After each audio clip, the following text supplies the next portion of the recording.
নমস্কার বন্ধুরা, প্রিয়া blog with কিচেনে সবাইকে স্বাগত জানাই। মহাদেবের আশীর্বাদে আশা করি সবাই ভালো আছেন, সুস্থ আছেন। বন্ধুরা, আগামী 24শে ফেব্রুয়ারি সোমবার, 2025-এর 24শে ফেব্রুয়ারি সোমবার বিজয়া একাদশী, অর্থাৎ বন্ধুরা ফাল্গুন মাসের কৃষ্ণপক্ষের একাদশী তিথিকেই বিজয়া একাদশী তিথি বলা হয়ে থাকে।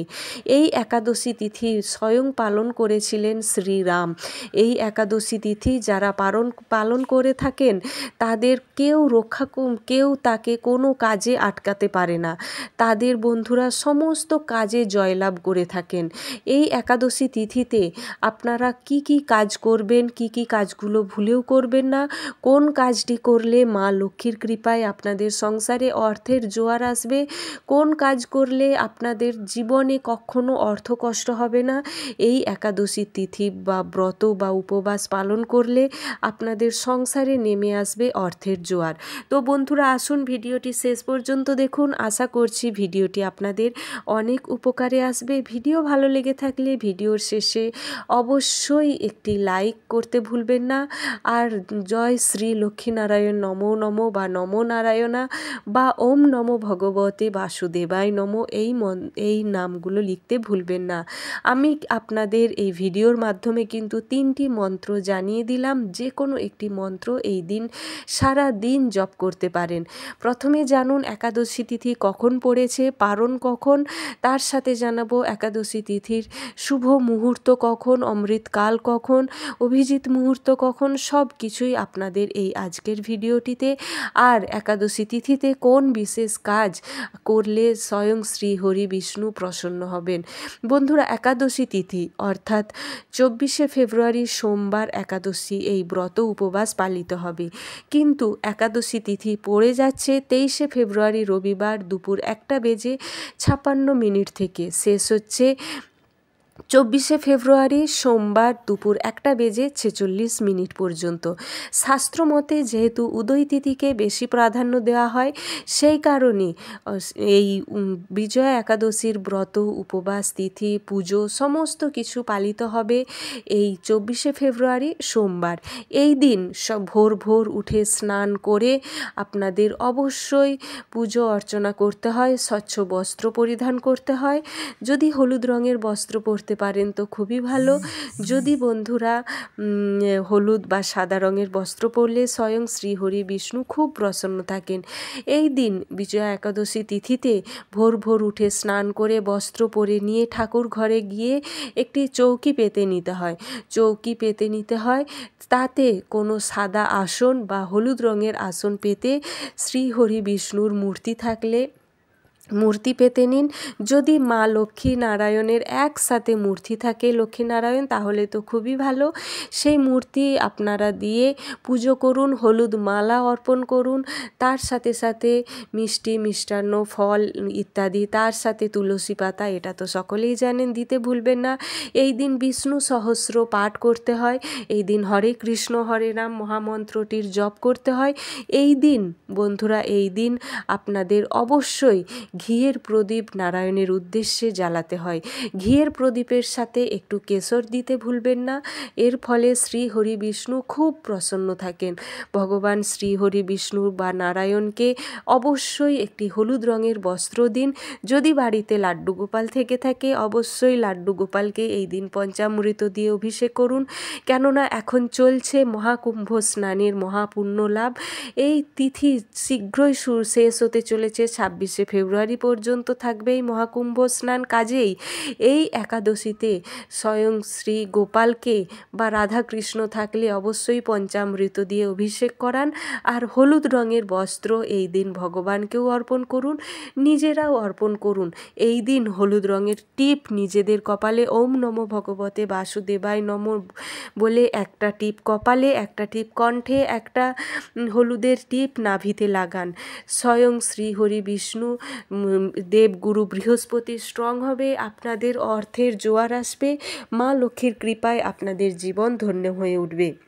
এরপরেই আপনাদের জানিয়ে দেব যে শুভ মুহূর্ত কখন কোন সময়। হলুদের টিপ মনে রাখবেন, ডান হাতের রিং ফিঙ্গার দিয়ে আপনাদের হাতের তালুতে বৃহস্পতির স্থানেও যদি হলুদের টিপ লাগিয়ে ওম নমো ভগবতে বাসুদেবায় নমো মন্ত্রটি 11 বার উচ্চারণ করতে পারেন, প্রত্যেক দিন রোজ যদি করতে পারেন, মা লক্ষ্মী আপনাদের হাতের মুঠোয় এসে বসবেন স্বয়ং শ্রী হরি বিষ্ণুকে সঙ্গে নিয়ে। আশা করছি বন্ধুরা অবশ্যই এই হলুদের টিপ এই দিন লাগাতে কিন্তু ভুলবেন না। এরপর অবশ্যই বন্ধুরা জেনে নিন যে এরপর জানুন এই বিজয়া একাদশী তিথিতে শুভক্ষণ কী কী পড়েছে, কোন কোন তিথি কোন কোন সময় পড়েছে। বন্ধুরা এই দিন অর্থাৎ এই বিজয়া একাদশীর দিন ব্রহ্ম মুহূর্ত পড়েছে ভোর 5টা 11 থেকে 6টা 1 মিনিট পর্যন্ত। বিজয় মুহূর্ত পড়েছে 2টো 29 থেকে দুপুর 3টে 15 মিনিট পর্যন্ত। গোধূলি মুহূর্ত পড়েছে সন্ধে 6টা 15 থেকে 6টা 40 মিনিট পর্যন্ত। নিশীথ মুহূর্ত পড়েছে রাত 12টা 9 থেকে 12টা 59 পর্যন্ত। অভিজিৎ মুহূর্ত পড়েছে বন্ধুরা 12টা 11 থেকে 12টা 57 পর্যন্ত হলো অভিজিৎ মুহূর্ত। আর অমৃতকাল পড়েছে দুপুর 2টো 7 থেকে 3টে 44 পর্যন্ত। আশা করছি বন্ধুরা আপনারা শুভ মুহূর্ত সময়গুলো বুঝতে পেরেছেন। যদি না বুঝতে পারেন অবশ্যই কমেন্ট করতে পারেন, আমি আপনাদের রিপ্লাই দিয়ে দেব। এরপর আসুন জেনে নিন যে কোন কোন বিশেষ কাজগুলো আপনারা ভুল করেও এই একাদশী তিথিতে করবেন না। তার সাথে আপনারা পুজো পাঠ করার সময় অবশ্যই বিজয়া একাদশীর ব্রত কথা বা মাহাত্ম্য অবশ্যই পাঠ করবেন। আর আজকাল তো ফোনে রয়েছে, ফোন চালিয়েও শ্রবণ করতে পারেন। এরপর আপনাদের নিজস্ব যেভাবে আপনারা খাওয়া দাওয়া করে থাকেন, যেভাবে পুজো পাঠ করে থাকেন, যেভাবে আপনারা কাজ করে থাকেন করুন। শুধু যে কাজগুলো করবেন না তার সাথে জানাবো ছোট্ট একটি উপায়, যার ফলে মা লক্ষ্মী আপনাদের সংসারে প্রবেশ করবেন। বন্ধুরা কোন কাজগুলো করবেন না? প্রথম কাজ হলো এই দিন ভুল করেও আমিষ জাতীয় খাবার গ্রহণ করবেন না, অ্যালকোহল জাতীয় খাবার গ্রহণ করবেন না। তৃতীয়ত হলো এই দিন আপনারা কখনো চুল, নখ, দাড়ি ইত্যাদি কাটবেন না। এই দিন কখনো কোনো ভিখিরিকে বাড়ি থেকে তাড়িয়ে দেবেন না। এই দিন কখনো কাউকে অপমানজনক কথা বলবেন না। এই দিন বন্ধুরা কখনো কাউকে কুৎসা, কারোর নামে নিন্দে, কখনো কাউকে ছোট করে কথা বলবেন না। নিজেকে গাম্ভীর্য বা নিজেকে বড় হিসেবে দেখাবেন না।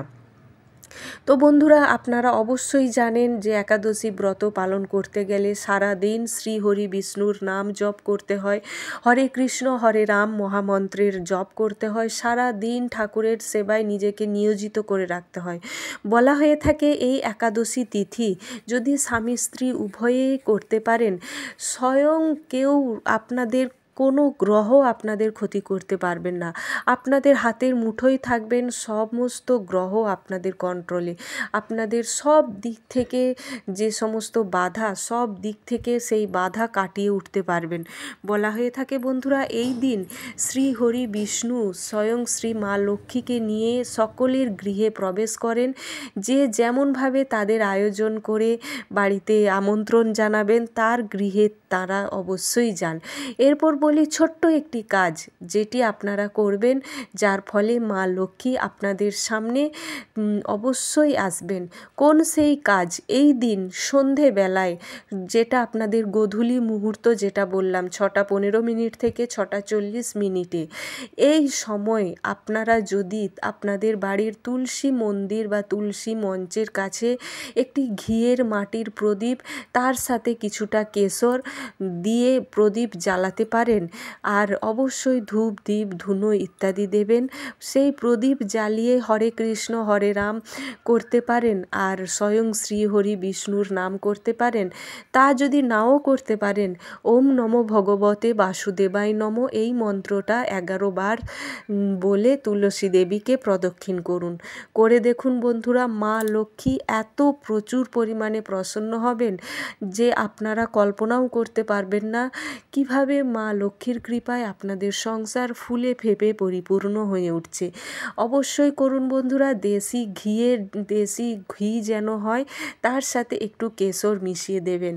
ব্যাস দেখুন, ঘি হলো স্বয়ং মা লক্ষ্মী, আর কেশর হলো শ্রী নারায়ণ, শ্রী হরি বিষ্ণু। কাজেই অবশ্যই করে দেখুন। তুলসী মঞ্চে এই ছোট্ট একটি প্রদীপ আনবে আপনাদের জীবনে অর্থের জোয়ার।